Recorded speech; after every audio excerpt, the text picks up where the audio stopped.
Praise the Lord. Praise the Lord. Hallelujah. Hallelujah. Hallelujah. Hallelujah. Hallelujah. God is good All the time. all the time. God is good. Hallelujah. Hallelujah. Hallelujah. Hallelujah. Hallelujah. Hallelujah. ಎಲ್ಲರೂ ಹೇಗಿದ್ದೀರಾ? ಅರ್ಧ ಚೆನ್ನಾಗಿದ್ದಾರೆ, ಅರ್ಧ ಚೆನ್ನಾಗಿಲ್ಲ. ಹೇಗಿದ್ದೀರಾ? ತುಂಬ ಸಂತೋಷ. Price the lord. ಈ ಆಶ್ರಮದ ಈ ಚಾಪಲ್ಲಿ ಒಂದು ಸಂತೋಷ ಏನೋ ಗೊತ್ತಾ? ಎಲ್ಲೂ ಗಡಿಯಾರ ಇಟ್ಟಿಲ್ಲ. ಎಲ್ಲಿ? ನೀವು ಮಾತ್ರ ನೋಡಬೇಕು, ನಾನು ನೋಡೋಕ್ಕಾಗಲ್ಲ. ಎಲ್ಲುವರೆಗೆ ನಾನು ನೋಡಲ್ಲ, ಅಲ್ಲಿವರೆಗೂ ಸೆರೆಮನ್ ಮುಗಿಯಲ್ಲ. ಸೊ ನನ್ನ ಟೈಮಿಂಗ್ಸ್ ಇದೆಯಾ, ನಾನು ಎಷ್ಟೊತ್ತು ಮುಗಿಸ್ಬೇಕು ಅಂತ? ಹಾಗಾದರೆ ಪ್ರಾರ್ಥಿಸಿ ನನಗೆ ಬೇಗ ಹೊಟ್ಟೆ ಎಸಿಲಿ ಅಂತ. ನಂಗೆ ಹೊಟ್ಟೆ ಎಸಿದ್ರೆ ಬೇಗ ಮುಗಿಸ್ತೀನಿ. ಹಸಿಲಿಲ್ವಾ? ಇವತ್ತು ಮಧ್ಯಾಹ್ನ ಊಟ ಇಲ್ಲ, ರಾತ್ರಿ ಊಟ. ಆಯಿತಾ? ರೆಡಿಯಾ? ಫಸ್ಟ್ ಟೈಮ್ ನನ್ನನ್ನು ನೋಡಿದವರು ಕೈ ಎತ್ತಿ ನೋಡುವ. ಫಸ್ಟ್ ಟೈಮ್ ನನ್ನ ನೋಡಿದ್ದೀರ? ಓಕೆ. ನನ್ನನ್ನು ಫಸ್ಟ್ ಟೈಮ್ ನೋಡಿದವರಿಗೆ ಒಂದು ಪ್ರಶ್ನೆ. ನನ್ನನ್ನು ಇವತ್ತು ನೀವು ನೋಡಿದ್ರಲ್ಲ, ನಿನ್ನೆ ನನ್ನನ್ನು ನೆನೆಸ್ಕೊಂಡಿದ್ರಾ? ಕೈ ಬಿಡಿ, ಕೈನ ಇತ್ತೆ. ನೀವು ನೋಡಿದ್ದೆ ಇವತ್ತು ಅಲ್ವಾ? ನೆನ್ನೆ ಆಯಿತು, ನೆನ್ನೆ ನೋಡಿದ್ರಿ. ಅದಕ್ಕೂ ಮುನ್ನ ನನ್ನನ್ನು ನೆನಪು ಮಾಡ್ಕೊಂಡಿದ್ರಾ? ಯಾಕೆ?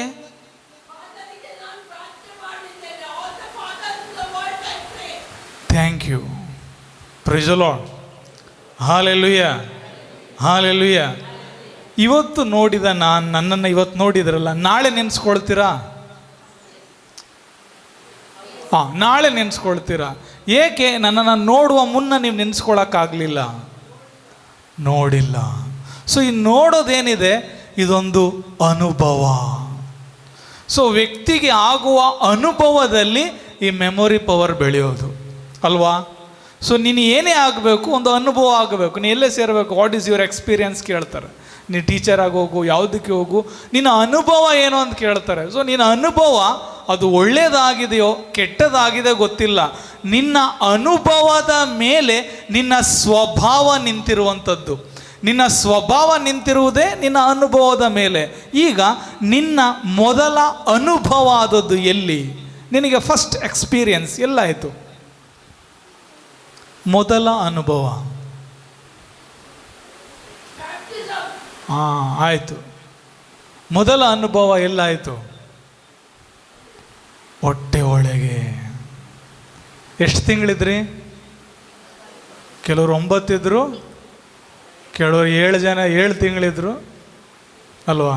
ಹೇಳ್ತಾರಲ್ಲ, ಏನು 7 ತಿಂಗಳು ಹುಟ್ಟದ ರೀತಿ ಆಡ್ತೀಯಲ್ಲ, ಹೌದಾ? ಅರ್ಜೆಂಟ್ ಅವ್ರಿಗೆ. ಎಷ್ಟು ತಿಂಗಳಿದ್ರಿ? 9 ತಿಂಗಳಿದ್ರಿ. ತಾಯಿಗೆ ಮಗು ನಾನು ಗರ್ಭವತಿಯಾಗಿದ್ದೀನಿ ಅಂತ ಎಷ್ಟನೇ ದಿನಕ್ಕೆ ಗೊತ್ತಾಗತ್ತೆ? ತಾಯಂದ್ರೆ ಮಾತಾಡಿ, ಪಾಪ ಗಂಡಸರಿಗೆ ಗೊತ್ತಿಲ್ಲ. 40 ಡೇಸ್. ವೈಜ್ಞಾನಿಕವಾಗಿ 40ರಿಂದ 42ನೇ ದಿನಕ್ಕೆ ಬೈ ಸಿಂಪ್ಟಮ್ಸ್ ತಾಯಿಗೆ ಗೊತ್ತು, ನಾ ಪ್ರೆಗ್ನೆಂಟ್ ಆಗಿದ್ದೀನಿ. ಆದರೆ ವೈಜ್ಞಾನಿಕವಾಗಿ ಮಗು ಜನಿಸುವುದು 15ರಿಂದ 18ನೇ ದಿನಕ್ಕೆ. ಆ ಮಗುವಿನ ಗಾತ್ರ 0.007 ಗ್ರಾಮ್ ಮಾತ್ರ. ತೂಕ ಇಲ್ಲದ ಮಾಂಸದ ಮುದ್ದೆಯಲ್ಲಿ 15ನೇ ದಿನದಲ್ಲಿ 2 ಅಂಶಗಳು ಕಾಣುತ್ತೆ. ಒಂದು ಹೃದಯದ ಬಡಿತ, ಇನ್ನೊಂದು ಮನಸ್ಸು. ತಾಯಿಗೆ ಗೊತ್ತಾಗೋದು 40ನೇ ದಿನಕ್ಕೆ. ಮಗುವಿಗೆ ಮನಸ್ಸು ಜನಿಸುವುದೇ 15ನೇ ದಿನಕ್ಕೆ. ಸುಮಾರು 25ರಿಂದ 30 ದಿನಗಳವರೆಗೆ ಈ ಮನಸ್ಸಿಗೆ ಆಗುವ ಗಾಯ ಏನು? ಏಕೆ ನನ್ನಮ್ಮ ನನ್ನನ್ನು ಪ್ರೀತಿಸ್ತಿಲ್ಲ? Why they are not aware of me? Why they are not aware of my presence? ಮೊದಲ ಗಾಯ. 40ನೇ ದಿನಕ್ಕೆ ತಾಯಿಗೆ ಗೊತ್ತು, ನಾ ಪ್ರೆಗ್ನೆಂಟ್ ಆದೆ. ಎಷ್ಟು ತಾಯಿಗೆ ಖುಷಿ, ನಾ ಗರ್ಭವತಿಯಾಗಿದ್ದೀನಿ. 100ಕ್ಕೆ 2% ಖುಷಿ ಪಡೋದು, ನಾ ಗರ್ಭವತಿಯಾಗಿದ್ದೇನೆ, ನಾ ತಂದೆಯಾಗಿದ್ದೇನೆ. 99% ಶಾಕ್ ಆಗ್ತಾರೆ, ನಾನೇಕೆ ಗರ್ಭವತಿ ಆದೆ. 2ನೇ ಗಾಯ. ಈ 9 ತಿಂಗಳು ತಾಯಿಗಾಗುವ ನೋವು, ಗಾಯ, ವೇದನೆ ಇವೆಲ್ಲ ಮಗುವಿಗೆ ಆಗುವ ಅನುಭವ. ಅದು ಅಕ್ಸೆಪ್ಟೆನ್ಸ್ ಇದೆಯಾ, ಪ್ರೀತಿ ಇದೆಯಾ ಗೊತ್ತಿಲ್ಲ. ಈ 9 ತಿಂಗಳು ನಿನ್ನ ಆಧ್ಯಾತ್ಮಿಕ ಜೀವನ ಹೇಗಿದೆ ಆಗಿದೆ. ನಿನ್ನ ಮಗ ಸ್ನಾನಿಕ ಯೋಹಾನ ಖಾಲಿ 6 ತಿಂಗಳಲ್ಲೇ ಪವಿತ್ರಾತ್ಮರ ಅಭಿಷೇಕದಲ್ಲಿ ಬೆಳೆದ ವ್ಯಕ್ತಿ ಹೇಗಿದ್ದ? ಬೆಂಕಿಯಾಗಿ. ರಾಜನನ್ನು ಬೆರಳು ತೋರಿಸಿ ಮಾತನಾಡಿದ ವ್ಯಕ್ತಿ ಹೇಗಿದೆ? ಭಯ ಇಲ್ಲ, ಭಕ್ತಿ ಮಾತ್ರ, ದೈವ ವಾಕ್ಯಕ್ಕೆ ಸ್ವರವಾಗಿ ಜೀವಿಸಿದ ಯೋಹಾನ. ಈ 9 ತಿಂಗಳು ನೀ ಏನು ಪ್ರೀತಿಸ್ತೀಯ ಅದು ಒರಿಜಿನಲ್. ಹುಟ್ಟಿದ ಮೇಲೆ ನೀ ಪ್ರೀತಿಸ್ತೀಯಲ್ಲ ಅದು ಕೇವಲ 20% ಮಾತ್ರ. ಪ್ರೈಸಲೋ. ಈಗ ನಮ್ಮ ಮೊದಲ ಹೆಜ್ಜೆಯ ಅನುಭವವೇ ನಕಾರಾತ್ಮಕವಾಗಿರುವಾಗ ನಮಗೆ ದೈವಿ ಅನುಭವ ಆಗದೆ ಈ ಗಾಯಗಳಿಂದ ಹೊರಬರಲು ಸಾಧ್ಯ ಇಲ್ಲ. ನಮಗಾದದ್ದೆಲ್ಲ ಕೆಟ್ಟ ಅನುಭವಗಳೇ. ಈಗ ಅದೆಲ್ಲ ಶುದ್ಧ ಆಗಬೇಕಾ? ನನಗೊಂದು ದೈವಿ ಅನುಭವ ಆಗಬೇಕು. ಈ ದೈವಿ ಅನುಭವ ಆದಾಗ ಮಾತ್ರವೇ ಈ ಪಾಸ್ಟನ್ನು ಕ್ಲಿಯರ್ ಮಾಡೋಕ್ಕೆ ಸಾಧ್ಯ. ನಾವೇನು ಮಾಡ್ತೀವಿ? ಪಾಸ್ಟಲ್ಲಿ ಆದದ್ದನ್ನು ಸಪ್ರೆಸ್ ಮಾಡೋಕ್ಕೆ ಹೋಗ್ತೇವೆ. ಸಪ್ರೆಸ್ ಮಾಡಿದಾಗ ಅದೇನಾಗುತ್ತೆ? ಡಿಪ್ರೆಷನ್ ಕರ್ಕೋಗುತ್ತೆ. ನಾವು ಸಪ್ರೆಷನ್ ಮಾಡೋಕ್ಕಾಗಲ್ಲ. ಈಗ ನಾವು ಹೊಸ ಬಟ್ಟೆ ಹಾಕಬೇಕಾ? ಹಳೆ ಬಟ್ಟೆ ಅಳತೆ ಕೊಡಬೇಕು. ಸೊ ಹಳೆ ಬಟ್ಟೆ ಅಳತೆಯಲ್ಲಿ ನಾವು ಹೊಸ ಬಟ್ಟೆ ಹೊಲಿಸುವಾಗ ಟೈಲರ್ಗೆ ಹೇಳ್ತೇನೆ, ಹಳೆ ಬಟ್ಟೆಯಲ್ಲಿ ಹರಿದೋಗಿತ್ತು, ಇದನ್ನು ಅರಿ ಅಂತ ಹೇಳ್ತೀವಾ? ಅದು ಹರಿದೋಗಿತ್ತು, ಹಾಗಾಗಿ ಹರಿದೋದ ಅಳತೆಯಲ್ಲಿ ಹೊಸ ಬಟ್ಟೆ ಹಾಕಿ ಹಳೆದನ್ನು ನಾವು ಮರಿತೀವಿ. ಸೊ ಈ ಹಳೆಯ ಅನುಭವಗಳು ಹೊಸದಕ್ಕೆ ನಾವು ಕಾಲಿಡಬೇಕಾದಾಗ ಏನಾಗಬೇಕು? ನನಗೊಂದು ದೈವಿ ಅನುಭವ ಆಗಬೇಕು.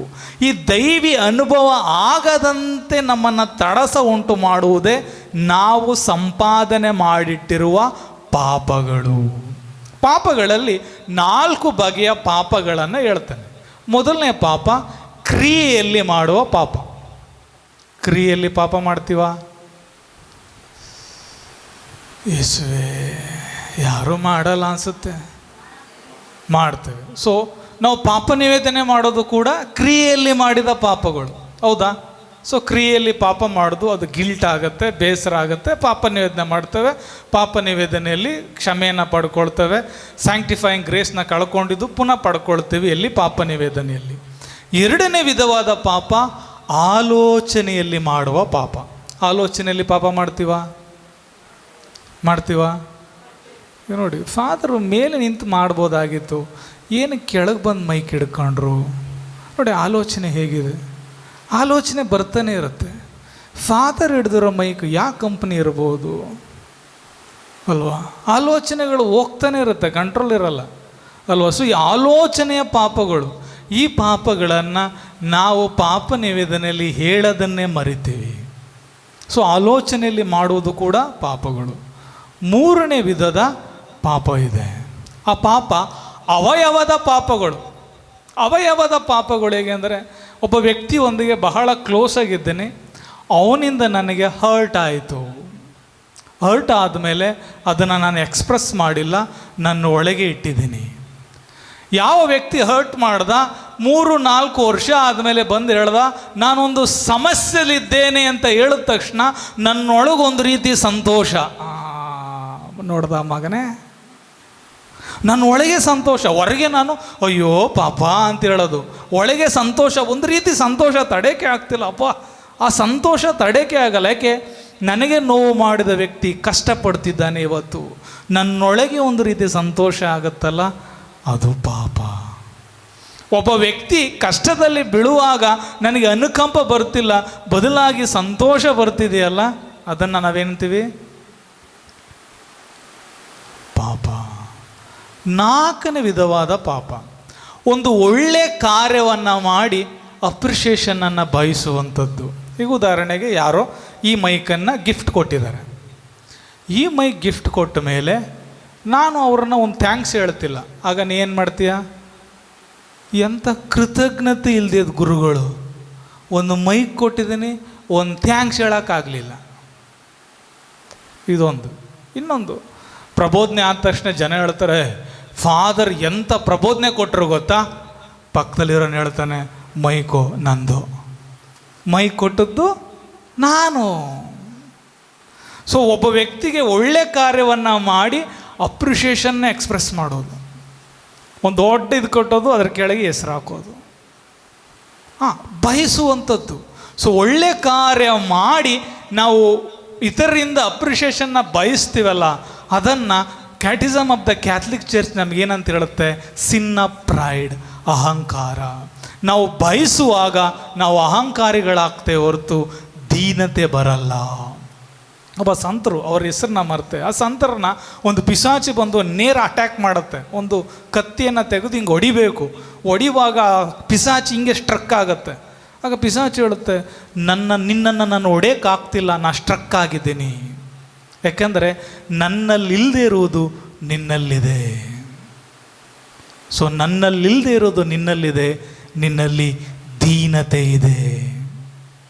ಸೊ ನಮ್ಮಲ್ಲಿ ಯಾವಾಗ ದೀನತೆ ಇರುತ್ತೆ, ಪಿಶಾಚಿ ನಮ್ಮನ್ನು ಅಟ್ಯಾಕ್ ಮಾಡೋಕ್ಕಾಗಲ್ಲ. ಇದನ್ನು ಪಿಶಾಚಿಗಳು ನಮ್ಮನ್ನು ಅಟ್ಯಾಕ್ ಮಾಡ್ತಿದೆ ಅಂದರೆ ನಮ್ಮಲ್ಲಿ ಅಹಂಕಾರ ಇದೆ ಅಷ್ಟೆ, ಪಾಪ ಸೆಕೆಂಡ್ರಿ.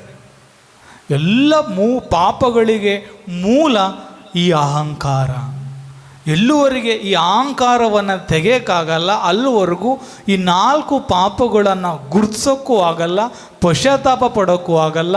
ನಮ್ಮ ಕೆಟ್ಟ ಅನುಭವನ ತೆಗೆದು ಒಳ್ಳೆ ಅನುಭವಗಳಾಗಿ ಮಾಡೋಕ್ಕಾಗಲ್ಲ. Praise the lord.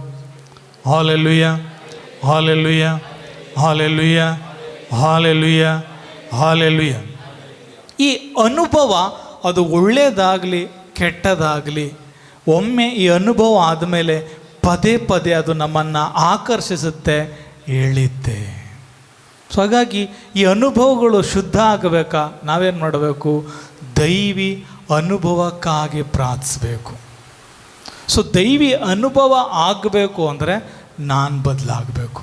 ನಾವು ಎಷ್ಟು ಪ್ರಾರ್ಥನೆ ಮಾಡ್ತೇವೆ, ಗಂಡ ಬದಲಾಗಲಿ, ಹೆಂಡತಿ ಬದಲಾಗಲಿ, ಮಕ್ಕಳು ಬದಲಾಗಲಿ, ನೆರೆಯವರು ಬದಲಾಗಲಿ, ಪ್ರಾರ್ಥಿಸ್ತೀವ? ಪ್ರಾರ್ಥಿಸಲ್ಲ. ಪ್ರಾರ್ಥಿಸ್ತೀರ?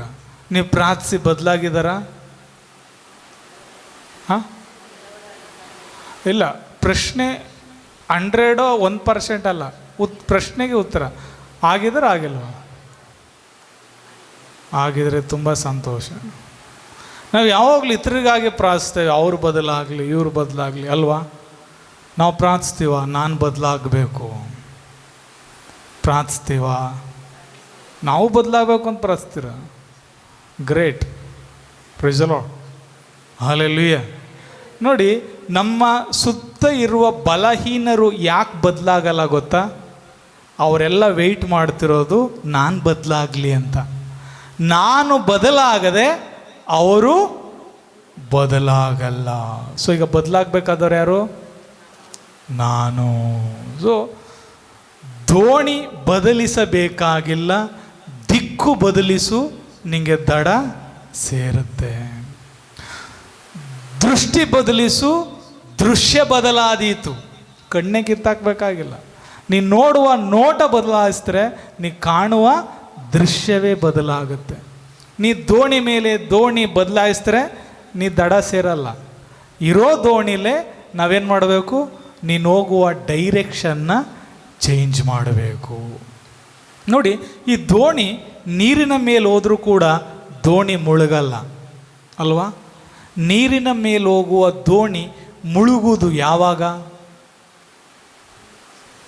ಹೊರಗಿರುವ ನೀರು ಎಷ್ಟು ಪ್ರಮಾಣ ದೋಣಿಗೆ ಹೋಗುತ್ತೆ ಆ ಪ್ರಮಾಣದಲ್ಲಿ ಅದು ಏನಾಗುತ್ತೆ? ಮುಳುಗುತ್ತೆ. ಸೊ ನಿನ್ನ ಸುತ್ತ ಎಷ್ಟೇ ಅಶುದ್ಧ ಇರಲಿ, ಎಷ್ಟೇ ಕೊಳಕೆ ಇರಲಿ, ಎಷ್ಟೇ ಪಾಪ ಇರಲಿ, ಈ ದೋಣಿ ಒಳಗೆ ನೀ ಎಷ್ಟು ತಗೊಳ್ತೀಯ ಅಷ್ಟು ಮುಳುಗ್ತೀಯ. ಸೊ ಈ ಹೊರಗಿರೋದನ್ನು ನೀ ಏನು ತಗೊಳ್ತೀಯ? ಒಳ್ಳೆ ತಗೊಳ್ತಿದೀಯಾ, ಕೆಟ್ಟ ತಗೊಳ್ತಿದೀಯಾ? ಇದು ಮುಖ್ಯ. ಸೊ ತಗೊಳ್ಳೋ ರೀತಿ ಹೆಂಗೆ? 5 ಇಂದ್ರಿಯಗಳಿದೆ. ಕಣ್ಣಿದೆ, ಕಿವಿ ಇದೆ, ಮೂಗಿದೆ, ಬಾಯಿದೆ, ಸ್ಪರ್ಶ ಜ್ಞಾನಗಳಿದೆ. ಅದು ಯೇಸು ಸ್ವಾಮಿ ಹೇಳ್ತಾರೆ, ನಮ್ಮೊಳಗೆ ಹೋಗುವಂಥದ್ದು ನಮ್ಮನ್ನು ಕಲುಷಿತಗೊಳಿಸಲ್ಲ. ಅದು ಕಣ್ಣಿನ ಮುಖಾಂತರ ಹೋಗ್ಬೋದು, ಕಿವಿಯ ಮುಖಾಂತರ ಹೋಗ್ಬೋದು, ಬಾಯ ಮುಖಾಂತರ ಹೋಗ್ಬೋದು. ಇದು ನಮ್ಮನ್ನು ಕಲುಷಿತಗೊಳಿಸಲ್ಲ. ಕಲುಷಿತಗೊಳಿಸೋದೇನು? ನನ್ನೊಳಗಿಂದ ಬರುವಂಥದ್ದು, ನನ್ನೊಳಗಿಂದ ಬರುವಂಥದ್ದು ಶುದ್ಧ ಆಗಬೇಕಾ, ಬದಲಾಗಬೇಕಾಗಿರೋರು ಬೇರೆಯವರಲ್ಲ. ಯಾರು? ನಾನು. ನನ್ನ ಹೃದಯ ಬದಲಾಗಬೇಕು, ನನ್ನ ಅನುಭವಗಳು ಬದಲಾಗಬೇಕು, ಆಗ ಸ್ವಭಾವ ಬದಲಾಗತ್ತೆ. ನೋಡಿ, ಇದನ್ನು ವಿಶೇಷ ಮೃತರಾದಂಥ ಆತ್ಮಗಳಿಗಾಗಿ ನಾವು ಪ್ರಾರ್ಥಿಸ್ತೇವೆ. ಅದು ಯಾವುದು? ಎಲಿಷಾ ಅಲ್ಮಾವೋ ಇವರ ಹೆಸರಿನಲ್ಲಿ ಮೃತರಾದಂಥ ಎಲ್ಲ ಆತ್ಮಗಳಿಗಾಗಿ ನಾವು ಪ್ರಾರ್ಥಿಸ್ತೇವೆ. ಮೃತರಾದವರಿಗಾಗಿ ನಾವು ಯಾಕೆ ಪ್ರಾರ್ಥಿಸಬೇಕು? ಸೊ ಪರ್ಗೆಟ್ರಿ ಅಂತ ಹೇಳ್ತೇವೆ. This is the grace period. ನೀವು ಕೊಳೆ ನೀರನ್ನು ಕುಡಿಯಲ್ಲ, ಅದನ್ನು ಫಿಲ್ಟ್ರಿಗೆ ಹಾಕಿ ಅದು ಶುದ್ಧ ಅಂದ ಮೇಲೇ ಕುಡಿಯೋದು ಅಲ್ವಾ? ಸೊ ಸ್ವರ್ಗಕ್ಕೆ ಹೋಗ್ಬೇಕಾ 100% ಶುದ್ಧತೆ ಇರಬೇಕು. 1% ಶುದ್ಧತೆ ಇಲ್ವಾ, ಬರೋಕ್ಕಾಗಲ್ಲ. ಹಾಗಾಗಿ ಈ ಶುದ್ಧಗೊಳಿಸುವ ಸ್ಥಳವನ್ನು ಶುದ್ಧೀಕರಣ, ಪರ್ಗೆಟ್ರಿ ಅಂತ ಹೇಳ್ತೇವೆ. ಇಲ್ಲಿರುವ ಆತ್ಮಗಳ ಸ್ಥಿತಿ ಏನು? ಸ್ವರ್ಗದ ದಾಹದಲ್ಲಿ ಜೀವಿಸ್ತಿರ್ತಾರೆ. ಸೊ ಇರುವಾಗ ನಮಗೆ ಪಶ್ಚಾತ್ತಾಪದ ಪ್ರಜ್ಞೆ ಇರುತ್ತೆ, ನಾವು ಪಾಪ ನಿವೇದನೆ ಮಾಡ್ಬೋದು, ಶುದ್ಧ ಮಾಡ್ಕೋಬೋದು. ಅದು ಸತ್ತ ನಂತರ ನನ್ನನ್ನು ಕ್ಷಮಿಸಿ, ತೆಗೆದುಕೊಳ್ಳಿ, ಈ ಶಕ್ತಿ, ಈ ಕೃಪೆ, ಸ್ಟೇಟ್ ಆಫ್ ಗ್ರೇಸನ್ನು ಈ ಆತ್ಮ ಕಳ್ಕೊಂಡಿರುತ್ತೆ. ಅದಕ್ಕೆ ಯೇಸುಸ್ವಾಮಿ ಕೊಟ್ಟ ಸಾಮೆತ್ರೆಯಲ್ಲಿ ಲಾಜರ್, ಬಿಕಾರಿ ಲಾಜರ್ ಮತ್ತು ಧಣಿಕ. ಆ ಧಣಿಕನ ಹೆಸರು ಕೊಟ್ಟಿಲ್ಲ, ಆದರೆ ಬಡವನ ಹೆಸರು ಕೊಟ್ಟಿದ್ದಾರೆ, ಲಾಜರ್, ಬಿಕಾರಿ ಲಾಜರ್. ಅವರಿಬ್ಬರು ಸತ್ರು. ಲಾಜರ್ ಸ್ವರ್ಗದಲ್ಲಿದ್ದಾನೆ, ಧಣಿಕ ಎಲ್ಲಿದ್ದಾನೆ? ನರಕದಲ್ಲಿದ್ದಾನೆ. ಅವನೇನು ಹೇಳ್ತಾನೆ? ಕಿರು ಬೆರಳಲ್ಲಾದರೂ ನೀರು ಕೊಡು. ಅವನಿಗೆ ಸಿಗಲಿಲ್ಲ, ಕೇಳ್ದ ಸಿಗಲಿಲ್ಲ ಅಲ್ವಾ? ಸೊ ಈ ಮೃತರಾದ ಆತ್ಮಗಳಿಗಾಗಿ ನಾವೇನಕ್ಕೆ ಪ್ರಾರ್ಥಿಸಬೇಕು? ನೋಡಿ, ನಮ್ಮ ಪೂರ್ವಿಕರು ಸಂತರಲ್ಲ, ಬಲಹೀನರು.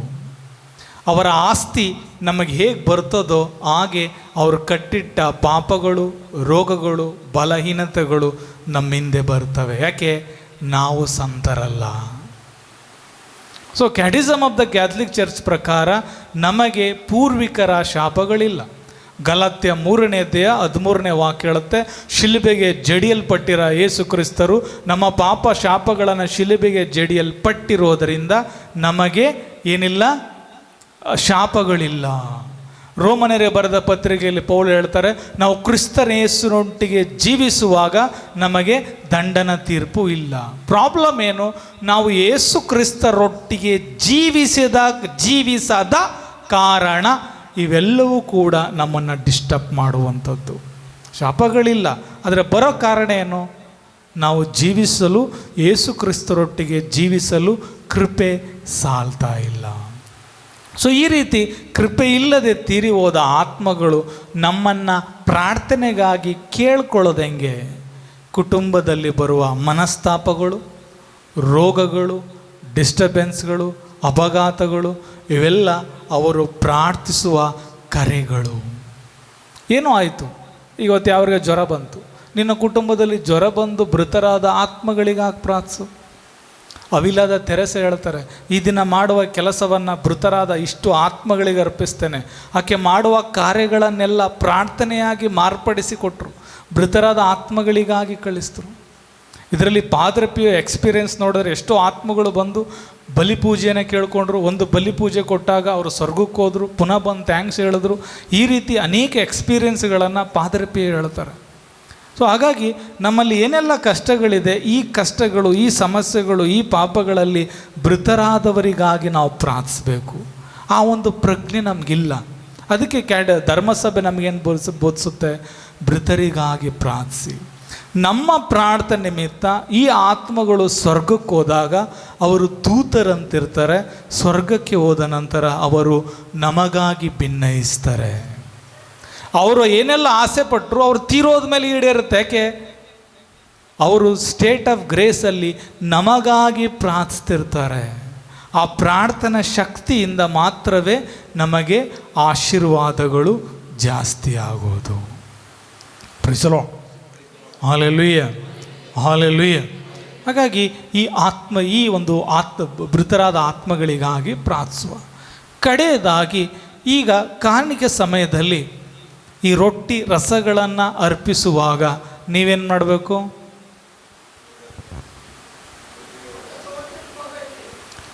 ನೀವು ಕೂಡ ನಿಮ್ಮ ಮನಸ್ಸು ಆತ್ಮ ಶರೀರವನ್ನು ಮೃತರಾದ ಆತ್ಮಗಳನ್ನು ಈ ರೊಟ್ಟಿಗೆ ಅರ್ಪಿಸಬೇಕು. ಈ ರೊಟ್ಟಿಯಲ್ಲಿ ಯಾರಿದ್ದಾರೆ? ಕಾನ್ಸಕ್ರೇಷನ್ ಆದಮೇಲೆ ಯೇಸು ಕ್ರಿಸ್ತರ ಶರೀರ, ರಕ್ತ, ಆತ್ಮ, ದೈವ ಸ್ವಭಾವ ಈ ರೊಟ್ಟಿಯಲ್ಲಿರುತ್ತೆ. ಸೊ ಈ ಕಾನ್ಸಕ್ರೇಷನ್ ಆಗುವ ಮುನ್ನ ಇದು ಖಾಲಿ ರೊಟ್ಟಿ. ಈ ಖಾಲಿ ರೊಟ್ಟಿಗೆ ನಾವೇನು ಮಾಡಬೇಕು? ನನ್ನನ್ನು ಅರ್ಪಿಸಬೇಕು. ನನ್ನಲ್ಲಿ ಏನು? ನನ್ನಲ್ಲಿ ರೋಗಗಳಿದೆ, ಬಲಹೀನತೆಗಳಿದೆ, ಸಮಸ್ಯೆಗಳಿದೆ. ಇದನ್ನು ಎಲ್ಲಿಗೆ ಅರ್ಪಿಸಬೇಕು? ಸೊ ಯೇಸುವಿನ ರೊಟ್ಟಿಗೆ ಇದನ್ನು ಸಮರ್ಪಿಸುವಾಗ, ಯಾಜಕ ನಿನ್ನ ಪರವಾಗಿ ಬಲಿಯನ್ನು ಅರ್ಪಿಸುವಾಗ, ಯೇಸು ಸ್ವಾಮಿ ನಿನ್ನ ಕಷ್ಟ, ದುಃಖ, ರೋಗಗಳನ್ನು ತನ್ನ ಶರೀರದಲ್ಲಿ ಹೊತ್ತುಕೊಂಡು ತನ್ನ ಆರೋಗ್ಯ ಶರೀರವನ್ನು ಕೊಡ್ತಾರೆ. ಕ್ರಿಸ್ತರ ಶರೀರ ಆಮೇನ್ ಅಂತ ಹೇಳ್ತದೆ. ಈ ಶರೀರದಲ್ಲಿ ಕಷ್ಟಗಳಿಲ್ಲ, ಈ ಶರೀರದಲ್ಲಿ ರೋಗಗಳಿಲ್ಲ. ಅದಕ್ಕೆ ಬಾಂಬೆಯಲ್ಲಿರುವಂಥದ್ದು ಗುರುಗಳು ಸಾಕ್ಷಿನ ಹೇಳ್ತಾರೆ. ಅವರ ಸ್ಪಿರಿಚುವಲ್ ಡೈರೆಕ್ಟರ್ ತೀರೋಗಿದ್ದಾರೆ ಎಂಬ ಸಂದೇಶ ಅವರಿಗೆ ಬರುತ್ತೆ. ಅವರು ಕೇರಳಕ್ಕೆ ಬಂದು ನೋಡುವಾಗ ಒಂದು ದೊಡ್ಡ ಕ್ಯೂ. ಅಂದ್ಕೊಂಡಿದ್ದಾರೆ ಆ ಸಾವನ್ನು ನೋಡೋಕ್ಕೆ ಬಂದಿದ್ದಾರೆ. ಇವರು ಹೋಗಿ ನೋಡುವಾಗ ಗುರುಗಳು ಎಲ್ರಿಗೂ ಕೌನ್ಸಿಲಿಂಗ್ ಮಾಡ್ತಾ ಕುಳ್ತಿದ್ದಾರೆ. ಅವ್ರನ್ನೂ ಕೇಳಿದ್ರು, ನನಗೆ ಬಂದ ಮಾಹಿತಿ ಹೀಗಿತ್ತು. ಹೌದು, ನಿಜ. ನನ್ನಲ್ಲಿ ಹಿಮೋಗ್ಲೋಬಿನ್ ಎಲ್ಲ ಕಡಿಮೆ ಆಗಿ ಹೊಟ್ಟೆಯಲ್ಲಿ ಸಮಸ್ಯೆ ಆಗಿ ಪ್ರಜ್ಞೆ ತಪ್ಪಿ ಟಾಯ್ಲೆಟ್ಲಿ ಬಿದ್ದೆ. ನನ್ನ ಅಡ್ಮಿಟ್ ಮಾಡಿದ್ರು. ಡಾಕ್ಟ್ರ್ ಹೇಳಿದ್ರು, ನಿಮ್ಮಲ್ಲಿ ಬ್ಲಡ್ಡಲ್ಲಿ 4 ಪಾಯಿಂಟ್ ಮಾತ್ರ ಇದೆ, ಹಾಗಾಗಿ ಇಮಿಡಿಯೇಟ್ ನಿಮಗೆ ಆಪ್ರೇಷನ್ ಮಾಡಬೇಕು. ಗುರುಗಳು ಹೇಳಿದ್ರು, ಇದನ್ನು ಬಲಿಪೂಜೆ ಕೊಟ್ಟಿಲ್ಲ, ಬಲಿಪೂಜೆ ಕೊಟ್ಟು ಬರ್ತೇನೆ. ಅಲ್ಲಿ ಹಾಸ್ಪಿಟಲ್ ಚಾಪಲಲ್ಲಿ ಬಲಿಪೂಜೆಯನ್ನು ಕೊಡುವಾಗ ಅವ್ರು ಪ್ರಾರ್ಥಿಸ್ತಾರೆ, ಸ್ವಾಮಿ ನನ್ನನ್ನೇ ನಿನಗೆ ಅರ್ಪಿಸ್ತಿದ್ದೇನೆ, ನನಗೆ ಸೌಖ್ಯ ಕೊಡಿ. ಬಲಿಪೂಜೆ ಆದಮೇಲೆ ಚೆಕ್ ಮಾಡುವಾಗ 4 ಇದ್ದದ್ದು 8 ಪಾಯಿಂಟ್ ಆಯಿತು. ಡಾಕ್ಟ್ರ್ ಹೇಳಿದ್ರು, ನಿಮಗೆ ಇಮಿಡಿಯೇಟ್ ಆಪ್ರೇಷನ್ ಮಾಡಬೇಕು. ಇವ್ರು ಹೇಳಿದ್ರು, ನನಗಿವತ್ತು ಬೇಡ, ನಾಳೆ ಬರ್ತೇನೆ. ಯಾರ ಮಾತು ಕೇಳ್ತಾ ಇಲ್ಲ. 2ನೇ ದಿನವೂ ಬಲಿಪೂಜೆ ಕೊಟ್ಟು ಬಂದಾಗ 8 ಇದ್ದದ್ದು 12 ಪಾಯಿಂಟ್ ಆಯಿತು. ಆದರೆ ಗುರುಗಳು ಆಪ್ರೇಷನ್ಗೆ ಒಪ್ಕೊಳ್ತಾ ಇಲ್ಲ. 4ನೇ ದಿನ ಗುರುಗಳು ಬಲಿಯನ್ನು ಅರ್ಪಿಸುವಾಗ, ಬಲಿಪೂಜೆಯಲ್ಲಿ ರೊಟ್ಟಿಯನ್ನು ಭುಜಿಸುವಾಗ ಒಂದು ಪ್ರಾರ್ಥನೆಯನ್ನು ಮಾಡಿದ್ರು. ದೇವರೇ, ನನ್ನ ಹೊಟ್ಟೆಯಲ್ಲಿ ಇಷ್ಟೆಲ್ಲ ಅಂಗಗಳು ಹೋಗಿದೆ, ಹಾಗಾಗಿ ಇವತ್ತೊಂದು ಕೆಲಸ ಮಾಡುವ, ನನ್ನ ಅಂಗವನ್ನು ನಿನಗೆ ಕೊಡ್ತೇನೆ, ನಿನ್ನ ಅಂಗವನ್ನು ನನಗೆ ಕೊಡು. We shall exchange today. ಬಲಿಪೂಜೆಲಿಗೆ ಪ್ರಾರ್ಥನೆ ಮಾಡಿ ಭುಜಿಸಿ ಡಾಕ್ಟ್ರ್ ಬಳಿ ಹೋದಾಗ ಡಾಕ್ಟ್ರ್ ಟೆಸ್ಟ್ ಮಾಡ್ತಾ ಇಲ್ಲ. ನಿಮಗೆ ಎಷ್ಟು ಟೆಸ್ಟ್ ಮಾಡಿದ್ರು ಅಷ್ಟೇ ಆಪ್ರೇಷನ್ ಮಾಡಬೇಕು. ಗುರುಗಳು ಹೇಳಿದ್ರು, ನಿನಗೆ ಬೇಕಾಗಿರೋದು ಹಣ, ಚೆಕ್ ಮಾಡು, ನಾನು ಕೊಡ್ತೇನೆ. ಚೆಕ್ ಮಾಡಿ ನೋಡುವಾಗ ಗುರುಗಳಲ್ಲಿ ಯಾವುದೇ ರೀತಿಯ ರೋಗಾಣುಗಳಿಲ್ಲ, ಪೂರ್ಣ ಆರೋಗ್ಯಶಾಲಿ ಈ ಗುರುಗಳು. ಬದಲಾದದ್ದಲ್ಲಿ ಬಲಿಪೀಠದಲ್ಲಿ. ನೋಡಿ, ನಿನಗೆ ಏನೇ ರೋಗ ಬರಲಿ, ಟ್ಯಾಬ್ಲೆಟ್ ತಗೊಳ್ಳೋದು ಹೊಟ್ಟೆಗೆ, ತಲೆನೋವು ಬರಲಿ, ಗಾಯ ಆಗಲಿ, ರೋಗ ಬರಲಿ, ಏನೇ ಆಗಲಿ, ಔಷಧಿ ಎಲ್ಲಿಗೆ ತಗೊಳ್ತೀಯ? ಹೊಟ್ಟೆಗೆ ತಗೊಳ್ತೀಯ, ಗುಣ ಆಗುತ್ತೆ. ಇದೇ ಹೊಟ್ಟೆಗೆ ಪರಮಪ್ರಸಾದ ತಗೊಳ್ತಿರೋದು. ಇದು ಹೋದ ಪರಮಪ್ರಸಾದ ಏನಾಗ್ತಿದೆ? ರಕ್ತಗತವಾಗ್ತಿದೆ. ನಿನ್ನ ರಕ್ತದಲ್ಲಿ ಯೇಸುವಿನ ರಕ್ತ ಮಿಶ್ರಣವಾಗಿದೆ. ಈ ರಕ್ತ ಹೃದಯಕ್ಕೆ ಹೋಗುತ್ತೆ, ಹೃದಯ ಶುದ್ಧ ಮಾಡುತ್ತೆ, ಬ್ರೈನ್ಗೆ ಹೋಗುತ್ತೆ, ಬ್ರೈನ್ ಶುದ್ಧ ಮಾಡುತ್ತೆ, ತಲೆಯಿಂದ ಅಂಗಾಲ್ನವರೆಗೂ ಯೇಸುವಿನ ರಕ್ತ ಹರಿತಿದೆ. ನಮಗೆಲ್ಲಿದೆ ಪ್ರಜ್ಞೆ? ನೋಡಿ, 23 ರೈಟ್ಸ್ಗಳಲ್ಲಿ 22 ರೈಟ್ಸ್ ನಮ್ಗೆ ಹೇಳಿದೇನು? ಬಲಿಪೂಜೆಗೆ ಮುನ್ನ 1 ಅವರ್ ನಾವೇನು ಮಾಡಬೇಕು? ಉಪವಾಸ ಇರಬೇಕು. ಆದರೆ ಒಂದೇ ಒಂದು ರೈಟ್ ಮಾತ್ರ ಇದನ್ನು ಒಪ್ಪಿಕೊಳ್ಳಲ್ಲ, ಸಿರಂ ಅಲಂಕಾರ ಒಪ್ಪಿಕೊಳ್ಳಲ್ಲ. ಅವ್ರ ಪ್ರಕಾರ ಏನು? ನೀ ಪರಮ ಪ್ರಸಾದ ಸ್ವೀಕರಿಸ್ಬೇಕಾ, ಊಟ ಮಾಡಿರಬಾರ್ದು. 3 ವಾಕ್ಯಗಳನ್ನು ಹೇಳ್ತಾರೆ. ಮೊದಲನೇ ವಾಕ್ಯ, ಏಸು ಹುಟ್ಟುತ್ತು ಕನ್ಯೆಯಲ್ಲಿ. ಏಸು ಗರ್ಭ ತಳಿದ್ದು ಯಾರಲ್ಲಿ? ಕನ್ಯೆಯಲ್ಲಿ. ಏಸುವಿಗಾಗಿ ಇಟ್ಟ ಒಂದು ಕನ್ಯೆಯಲ್ಲಿ ಏಸು ಹುಟ್ಟದ್ದು. 2ನೇದಾಗಿ, ಏಸು ಒಂದು ಕತ್ತೆ ಮೇಲೆ ಹೋದರು. ವಾಕ್ಯನ ಹೇಳುತ್ತೆ, ಇದುವರೆಗೂ ಆ ಕತ್ತೆ ಮೇಲೆ ಯಾರು ಪ್ರವೇಶಿಸಿರಲಿಲ್ಲ, ಪ್ರಯಾಣ ಮಾಡಿರಲಿಲ್ಲ. 3ನೇ ವಾಕ್ಯ, ಯೇಸು ಸ್ವಾಮಿ ತೀರೋದಾಗ ಅದು ಯೆಹೂದ್ಯರಾಗಿರೋದರಿಂದ ತಂದೆಯ ಸಮಾಧಿಗೆ ಹಾಕಬೇಕಾಗಿತ್ತು ಯೆಹೂದ್ಯರ ಪ್ರಕಾರ. ಆದರೆ ಯೇಸು ಸ್ವಾಮಿಯನ್ನು ಸಮಾಧಿ ಮಾಡೋದೆಲ್ಲಿ? ಇನ್ನೂ ಯಾರು ಊತಿಡದ ಅರಿಮಥಾಯನ ಸಮಾಧಿಯಲ್ಲಿ. ನೋಡಿ, ಯಾರು ಬರದ ಕನ್ಯೆಯಲ್ಲಿ, ಯಾರು ಪ್ರಯಾಣ ಮಾಡದ ಕತ್ತೆಯಲ್ಲಿ, ಯಾರನ್ನು ಹೂಳದ ಸಮಾಧಿಯಲ್ಲಿ ಯೇಸು ಸ್ವಾಮಿಯನ್ನು ಊತರು. ಸೊ ಹಾಗೆ ಯೇಸು ಸ್ವಾಮಿ ಪ್ರವೇಶಿಸಬೇಕಾದ್ರೆ ಯೇಸುವಿಗೆ ಮುನ್ನ ಯಾರು ಪ್ರವೇಶಿಸಬಾರ್ದು. No breakfast, no water, no tea, no coffee. ಏನು ಅದು ವಿಶ್ವಾಸ? ಏನಿದೆ ವಿಶ್ವಾಸ? ಹಾಗಾಗಿ ಯೇಸುವನ್ನು ಸ್ವೀಕರಿಸ್ಬೇಕಾ? ರಾತ್ರಿಯಿಂದನೇ ಸ್ಟಾರ್ಟ್ ಯೇಸುವಿಗಾಗಿ. ಇಂದು ನಾನು ಯೇಸುವನ್ನು ಹೆಂಗೆ ಸ್ವೀಕರಿಸ್ತಿದ್ದೇನೆ? ಆ ದಾಹ ಇಲ್ಲ. ಈ ಪರಮಪ್ರಸಾದದಲ್ಲಿ ಎಷ್ಟು ಅದ್ಭುತಗಳಾಗ್ತಿದೆ, ನಾನೇ ಕಣ್ಣಾರೆ ನೋಡಿದ್ದೇನೆ. ರಕ್ತವಾದದ್ದು, ಮುಖ ಬಂದದ್ದು, ಬೆಳಕು ಬಂದದ್ದು. ಇಂದು ಈ ಯೇಸು ಕ್ರಿಸ್ತರ ಶರೀರ ಅಂದಾಗ ನಿನ್ನ ವಿಶ್ವಾಸ ಹೇಗಿದೆ? ಸ್ವೀಕರಿಸಿದ ನಂತರ ನಿಗೊಂದು ಕರೆಂಟ್ ಹೊಡಿತಿಲ್ಲ, ನಿನಗೆ ಅನುಭವ ಆಗ್ತಿಲ್ಲ ಅಂದರೆ ಎಲ್ಲಿ ಜೀವಿಸ್ತಿದ್ದೀಯಾ? ನೀ ದೀಕ್ಷಾ ಸ್ನಾನ ಪಡೆದು ಕ್ರೈಸ್ತನಾಗಿ ಏನು ಪ್ರಯೋಜನ? ಯೇಸು ಸ್ವಾಮಿಯನ್ನು ನಾನು ಸ್ವೀಕರಿಸಿದ್ದೇನೆ, ನನಗೇನು ಅನುಭವ ಆಗ್ತಿಲ್ಲ. ನೇರ ಪ್ರಶ್ನೆ ನಂದು, ಇಲ್ಲಿರುವ ಮಕ್ಕಳಿಗೂ ನನಗೂ ವ್ಯತ್ಯಾಸ ಇದೆಯಾ? ಅವ್ರಿಗೆ ಅನುಭವ ಆಗಲ್ಲ. ಏಕೆ? ಅವರು ಮಾನಸಿಕವಾಗಿ ಡಿಸ್ಟರ್ಬ್ ಆಗಿದ್ದಾರೆ. ಅವ್ರಿಗೂ ನನಗೂ ವ್ಯತ್ಯಾಸ ಇದೆಯಾ? ನನಗೆ ಯೇಸುವಿನ ಅನುಭವ ಆಗ್ತಿಲ್ಲ. ಹಾಗಾಗಿ ಯೇಸುವಿನಲ್ಲಿ ನಾನು ಕೇಳುವುದೇನು? ಲೌಕಿಕ ಆಶೀರ್ವಾದಗಳು, ಅದು ಕೊಡು, ಇದು ಕೊಡು, ಇದೆ. ಸ್ವರ್ಗ ಆಹಾ, ಯೇಸ್ವಾಮಿ ಆಹಾ. ನಿನ್ನ ಸ್ವರ ಕೇಳಬೇಕು, ನಿನ್ನ ಮುಖ ನೋಡಬೇಕು, ನಿನ್ನೊಟ್ಟಿಗೆ ಜೀವಿಸ್ಬೇಕು. ಕೇಳ್ತೀವ? ಇಲ್ಲ. ಬರೀ ಲೌಕಿಕವಾದದ್ದು. No use, no use. ಅದಕ್ಕೆ ಯೇಸುಸ್ವಾಮಿ ಮತ್ತಾಯನ ಶುಭ ಸಂದೇಶದಲ್ಲಿ ಪ್ರಾರಂಭ ಮಾಡುತ್ತೆ, ಪಶ್ಚಾತ್ತಾಪಪಟ್ಟು ಪಾಪಕ್ಕೆ ವಿಮುಖರಾಗಿರಿ, ದೇವರಿಗೆ ವಿಮುಖರಾಗಿರಿ. ಮತ್ತು 6:33, ನೀವಾದರೂ ದೇವರ ಸಾಮ್ರಾಜ್ಯಕ್ಕಾಗಿ ತವಕಪಡಿ, ಅದರೊಟ್ಟಿಗೆ ನಿಮಗೆಲ್ಲೂ ಉಚಿತವಾಗಿ ಕೊಡಲ್ಪಡುವುದು. ನಾವೆಲ್ಲುವರೆಗೂ ಅವರಿಗಾಗಿ ತವಕಪಡಲ್ಲ, ಪರಮ ಪ್ರಸಾದಕ್ಕಾಗಿ ತವಕಪಡಲ್ಲ, ಅವರ ಹೃದಯಕ್ಕಾಗಿ ತವಕಪಡಲ್ಲ. ನಾವು ಕ್ರೈಸ್ತರಾಗಿದ್ದು ವೇಸ್ಟ್. ಹಾಗಾಗಿ ನಾ ಸಾಯುವ ಮುನ್ನ ಯೇಸುವಿನ ಅನುಭವ ಆಗಬೇಕು. ಈ ಭಾಗ್ಯ ಕಥೋಲಿಕರಿಗೆ ಬಿಟ್ಟರೆ ಯಾರಿಗೂ ಇಲ್ಲ. ಸಂಪೂರ್ಣ ಪ್ರಸನ್ನತೆ ಇರುವುದು ಪರಮ ಪ್ರಸಾದದಲ್ಲಿ. ಇಂತಹ ಪರಮ ಪ್ರಸಾದವನ್ನು ನಾ ಸ್ವೀಕರಿಸ್ತಿದ್ದೇನೆ ಅಂದ ಮೇಲೆ ಹೇಗಿರಬೇಕು ನೋಡಿ. ಅಲ್ಲಿ ಪ್ರಭಾವಳಿ ಇದೆ. ಪ್ರಭಾವಳಿ ಯಾರಿದ್ದಾರೆ? ಯೇಸುಸ್ವಾಮಿ ಇದ್ದಾರೆ. ಪ್ರಭಾವಳಿಗೆ ಯೇಸು ಸ್ವಾಮಿಯನ್ನು ಹಾಕಿದ ತಕ್ಷಣ ಎಲ್ಲ ಮೊಣಕಾಲು ಹಾಕ್ತೀವಿ ಅಲ್ವಾ? ಹೌದಾ ಇಲ್ವಾ? ಸೊ ಪ್ರಭಾವಳಿ ಯಾರನ್ನು ತೋರಿಸುತ್ತೆ? ಯೇಸು ಸ್ವಾಮಿಯನ್ನು ಅಲ್ವಾ? ಪ್ರಭಾವಳಿಗೆ ಪರಮಪ್ರಸಾದ ಇಟ್ಟಿದ ತಕ್ಷಣ ಪ್ರಭಾವಳಿ ಯಾರನ್ನು ತೋರಿಸುತ್ತೆ? ಇದೇ ಪರಮಪ್ರಸಾದವನ್ನು ನನ್ನಲ್ಲಿ ಕೊಟ್ಟಾಗ ನಾ ಯಾರನ್ನು ತೋರಿಸ್ಬೇಕು? ನಾನು ಪ್ರಭಾವಳಿ ಆಗಬೇಕು. ನಾನು ಯೇಸು ಸ್ವಾಮಿಯನ್ನು ಸ್ವೀಕರಿಸಿದ ಮೇಲೆ ನಾನು ಯಾರನ್ನು ತೋರಿಸ್ಬೇಕು? ಯಾರನ್ನು ತೋರಿಸ್ಬೇಕು? ಯಾರನ್ನು ತೋರಿಸ್ತಿದ್ದೀನಿ? ಪಿಶಾಚಿಯನ್ನು, ಪಾಪವನ್ನು, ಇರಿಟೇಷನ್ನ ಅಲ್ವಾ? ನಾವು ಪ್ರಭಾವಳಿಗಳಾಗಬೇಕು. ಪರಮಪ್ರಸಾದ ಸ್ವೀಕರಿಸ್ತಾ ನಿನಗೆ ಅನುಭವ ಆಯಿತಾ? ಸೆಕೆಂಡ್, ಬೇರೆಯವರಿಗೆ ಅನುಭವ ಆಗಬೇಕು. ಯಾರ ಮುಖಾಂತರ? ನಿನ್ನ ಮೂಲಕ. ನಿನ್ನ ಪ್ರಸನ್ನತೆ, ನಿನ್ನ ಆಲೋಚನೆ, ನಿನ್ನ ಮೌನ, ನಿನ್ನ ಕಾರ್ಯ, ನೀ ಮಾಡುವ ಕಾರ್ಯದಲ್ಲಿ ಬೇರೆಯವರಿಗೆ ಬಿಡುಗಡೆ ಆಗಬೇಕು. ಯೇಸು ಕ್ರಿಸ್ತರನ್ನು ನಿನ್ನಲ್ಲಿ ನೋಡಬೇಕು. ಆಗ ನೀ ಕ್ರೈಸ್ತನಾದದ್ದಕ್ಕೂ ಸಾರ್ಥಕ, ನೀನು ಆರೋಗ್ಯವಂತನಾಗಿರೋದಕ್ಕೂ ಸಾರ್ಥಕ. ಈಗ ಕಾಣಿಕೆ ಸಮಯ. ನಮ್ಮನ್ನೇ ಅರ್ಪಿಸುವ, ನಮ್ಮ ಬಲಹೀನತೆಗಳನ್ನು ಅರ್ಪಿಸುವ, ಸಿದ್ಧರಾಗುವ.